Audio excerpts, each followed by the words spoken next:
بعد موسم طويل عريض كان ممكن يخلص بموسم صفري بالنسبة للنادي الأهلي. بس يشاء القدر إن بيراميدز ينزف نقاط في ماتشين يعتبر سهلين جدا، وكان ممكن بيراميدز يخلصهم بست نقاط عادي جدا. بنك الأهلي وفاركو، والأهلي يستغل ست ماتشات على التوالي مع عماد النحاس ويكسب منهم ماتشين بالخمسة والستة، سواء كان فاركو أو سواء كان حرس الحدود، وينهي الموسم ببطولة الدوري اللي كانت صعبة. رغم إن أنا أهلاوي، لكن بالنسبة لي البطولة دي رغم صعوبتها ورغم إنها كانت بعيدة جدا وفي الآخر أنت كسبتها، لكن فوزك البطولة بحكم المحكمة أو بإدارة مسابقات أو بالرابطة بالنسبة لي مش داخلة دماغي. خصوصا إن السبب اللي من خلاله الأهلي خد البطولة مش منطقية إنك تاخد الدوري علشان بند في بنود اللائحة اتفسر علشان انت ما يتخصمش منك ثلاث نقاط اللي في الاخر، اللي هو الظرف القهري، اللي هو عدم وجود الحكام او الحكام ما وصلتش في ميعاد الماتش ووصل بعدها بساعتين، ويتحط الظرف القهري ده قصاد الزلازل والبراكين والجهات الامنيه والكلام ده كله. مش عجباني، خصوصا لو المحكمه الرياضيه بعد فتره، بعد شهر او شهرين او بعد كده حتى كمان سواء كان بعد سنه، ياخد الدوري منك ويدي البيراميدز بفرق نقطه البيراميدز لما يتخصم منك ثلاث نقاط. والجمله دي افتكرها بعدين وما تحطهاش في خانه الاهلاوي الكيوت او الكلام الفاضي اللي ملوش اي ستين لازمه. فتعالى بقى نتكلم عن بطوله كاس عالم الانديه، البطوله الاهم النادي الاهلي دلوقتي واللي من اول موسم الكل بيفكر فيها، والبطوله الاهم في تاريخ النادي الاهلي. كاس عالم الانديه ب 32 فريق متقسمين على 8 مجموعات، فهي دي البطوله اللي تفكر فيها. كاس عالم بريحه كاس عالم المنتخبات، مصر، برازيل، ارجنتين، تتكلم عن المانيا وغيره، فزيها برضه هتلاقي هناك ريال مدريد، هتلاقي مانشستر سيتي، هتلاقي انتر ميامي صاحب الارض والجماهير. فبطوله فيها اسماء تقيله جدا، وبطوله ممكن تلاقي في اخر الفتره اللي فتحها الفيفا للقيد، او الفتره الاستثنائيه اللي فتحها الفيفا لقيد الانديه المشاركه في كاس عالم الانديه، من واحد 6 ل 10 6، هتلاقي فيها اسماء تانية كبار، سواء كان البطوله دي بس او اعاره 6 شهور او الشراء حتى او اعاره سنه او غيره. فهتلاقي ممكن كريستيانو رونالدو يلعب مع نادي من الانديه المشاركه في كاس عالم الانديه، واسماء تانية كتير. فسمعنا ان ريبيرو او ريفيرو اي طريقه هتقول بها اسمه، ان هو في الكلام ان هو يختار 26 لاعب لقائمه كاس العالم للانديه، رغم ان اللائحه مديلك رفاهيه انك ممكن تختار 36 لاعب. سمعنا انه عايز يختار 26 لاعب بحجه ان ال 26 لاعب دول هيركزوا في كاس العالم للانديه فقط لا غير. لكن برضه لو بصيت لها من ناحيه تانية هتلاقي انك ممكن تصاب من 26 لاعب دي لعيبه، وممكن تختار مثلا في مركز، لان 26 لاعب لو قسمتهم هتلاقي فعلا كل مركز واخد اتنين لعيبه بس، فلا قدر الله لو اتصاب منك لاعب من الاتنين لعيبه دول مش هتعرف تاخد لاعب تاني او تضيفه للقائمه غير لو انت اتاهلت من دور المجموعات، فما تحطش نفسك في الدايره دي. لكن تعالى ندخل دماغ ريبيرو ونكمل معاه القصه للنهايه، ونكمل معاه ان هو ناوي يختار 26 لاعب، ونختار مع بعض كده 26 لاعب اللي ناوي ريبيرو يختاروا، او بصوره واضحه 26 لاعب الاحق ان هم يشاركوا كاس العالم للانديه، او افضل 26 لاعب في النادي الاهلي. طبعا 26 لاعب هتلاقي فيهم اربع حراس منتهيين، محمد الشناوي وشوبير وسيحه ومصطفى مخلوف. هيبقى 22 لاعب على 10 مراكز، هتلاقي في كل مركز 2 لعيبه، وهيبقى معاك 2 لعيبه تانية هنقولهم في الاخر.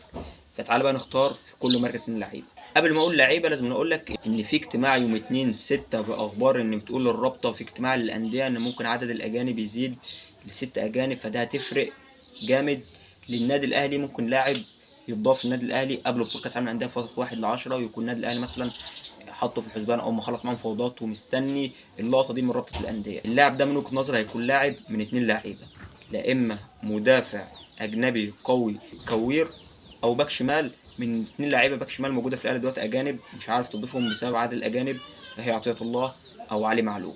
المدافع الاجنبي ده لا اما المدافع الريبيرو قال عليه او قال اخبار عنه اللي كان بيلعب معاه في اورلاندو، او اللاعب التاني اللي اتذكر اسمه كتير الفتره اللي فاتت بالعيد، اللاعب الجزائري اللي بيمتاز جدا بانه يطلع بالكره بصوره كويسه جدا. لو سالتني انا هقول لك انا بحط اولويه للمدافع زي بالعيد او اي لاعب بامكانيات بالعيد وبروفايل بالعيد. لكن الباك شمال من وجهه نظري لو انا بصيت على اللعيبه المحليه، محمد شكري بالنسبه لي لاعب مهم جدا مع كريم الدبيس اللي عندك، مع انك ممكن تجيب لاعب ثالث معاهم. بالنسبه لكاس العالم للانديه هيبقى معاك كريم الدبيس، ويبقى معاك لاعب زي محمد شكري لو عرفت تجيبه، ويبقى معاك برضه علي معلول او يحيى عطيه الله، لان مده تعاقدهم تنتهي بنهايه كاس العالم، فبالتالي هم معاك كاس العالم للانديه. تعال بقى نختار اللعيبه، نقسمهم في تشكيله ال 4-3-3.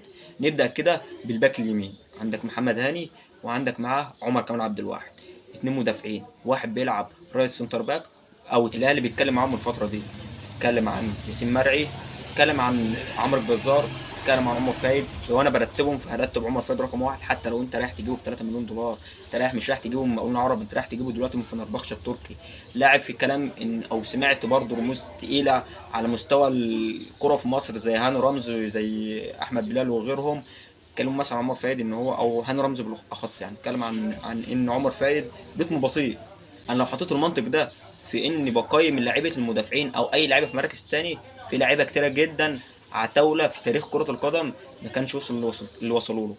لو انت بتتكلم مثلا على المستوى العالمي، بتتكلم فان دايك رتمه بطيء.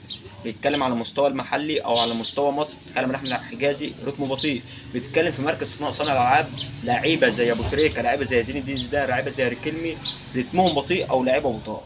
فانا المفروض لما بقيم لاعب مش بقيمه بالمنطق ده، لان ممكن نفس اللاعب ده ورتمه بطيء لكنه طويل وبيعرف يتمركز صح وبيعرف يحسب المسافه ويقدر المسافه بينه وبين المدافع، بيعرف يسيطر على المنطقه اللي فيها ومنها منطقه المساحه اللي هو طويل، مش هيدي فرصه للمدافع ان هو يجري ورا ظهره، او ما يداش فرصه ان الكوره تنزل على الارض الاول. النقطه اللي انا بتكلم فيها دي موجوده في عمر فايد. عمر فايد لو موجود في النادي الاهلي هيبقى جنب محمد عبد المنعم ان شاء الله لما يرجع بالسلامه في منتخب مصر، لعيبه اساسيه. وافتكر الكلمه دي برضه لعيبه الباك شمال برضه علي معلول زي ما قلت لك مكمل، وحياة الله مكمل. انا من وجهه نظري سواء لو انت تختار 26 لاعب فلازم أن تختار منهم كريم الدبيس، وتختار معاه للاسف، وانا بقولها للاسف، يحيى عطية الله مش علي معلول. لما شفت علي معلول في ماتش فاركو خد مثلا نص ساعه وما خدش عدد دقايق كتير، وانت خلاص بينك وبين كاس العالم 15 يوم.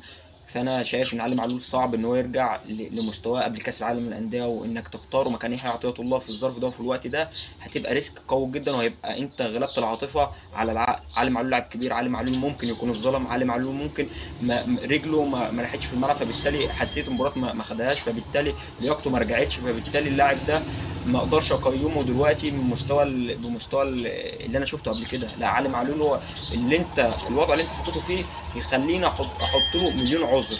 بس انا دلوقتي مش هبص للاعذار، مش هبص للعاطفه، هبص بالمنطق الجاهز. دلوقتي يحيى عطية الله من وجهه نظري لما يرجع من الاصابه حتى لو ما بيشاركش لكنه كان رجله في الملعب، ومعاه كريم الدبيس، يبقى كده 2 لعيبه باك شمال، 3 لعيبه وسط الملعب، او ال6 لعيبه الموجودين في وسط الملعب في كل مركز لاعب اساسي ولاعب بديل. ما تعرفش مين اساسي ومين البديل فعلا. لاول مره من فتره كبيره جدا معاك وسط ملعب منتخب افريقيا، معاك لاعب رقم 6 مروان عطيه وحمدي فتحي، لاعيبه تمانيات امام عاشور واليو ديانج بن رمضان، ومعاهم حط معاه مثلا قفشه، 6 عتاوله. ولو انا هختار 3 اساسيين من وجهه نظري اختار مروان عطيه وبن رمضان وامام عاشور. تعال بقى للجناحات، ناحيه اليمين زيزو طاهر محمد طاهر، ناحيه شمال هيبقى معاك بن شرقي وتريزيجيه، 2 مهاجمين جردشار وسام ابو علي. افضل مهاجم في افريقيا السفاح اللي يحتسب لعماد النحاس ان رجعه لفورمته اللي احنا عارفينه بيها، ويؤخذ عليه ان جردشار ما بقاش في الفورمه بتاعته. يمكن جردشار والرياكت اللي بنشوفه لجردشار خصوصا بعد الفوز بالدوري اللي هو مش متاثر ومش زعلان، فدي برضو تدل ان جردشار مش زي وسام مثلا كان شخصيته الفتره الاخيره ويمكن بيتاثر بنفسها شويه، ان وسام فعلا من بعد ماتش باتشوكا ما جاش، الاهلي مش شايفينه، ورجع مع عماد النحاس كل ماتش بهدف وفي الاخر سجل 4 اهداف. هيبقى معاك 2 لعيبه كده وتكمل 26 لاعب، بفاضل بين 3 منهم لاعب لسه ذاكره من شويه في الباك الشمال ان هما مش هينفع ناخده لو انت بتتكلم بالعقل، ولو اتكلمت على العاطفه مش هتختار. بس انا دلوقتي في الوقت ده لانك انت كملت القايمه خلاص، فانا شايف ان علي معلول يستحق يكون من ال3 دول، ومعاهم حسين الشحات، وممكن اللاعب الثالث احمد عبد القادر لو رجع من الاعاره.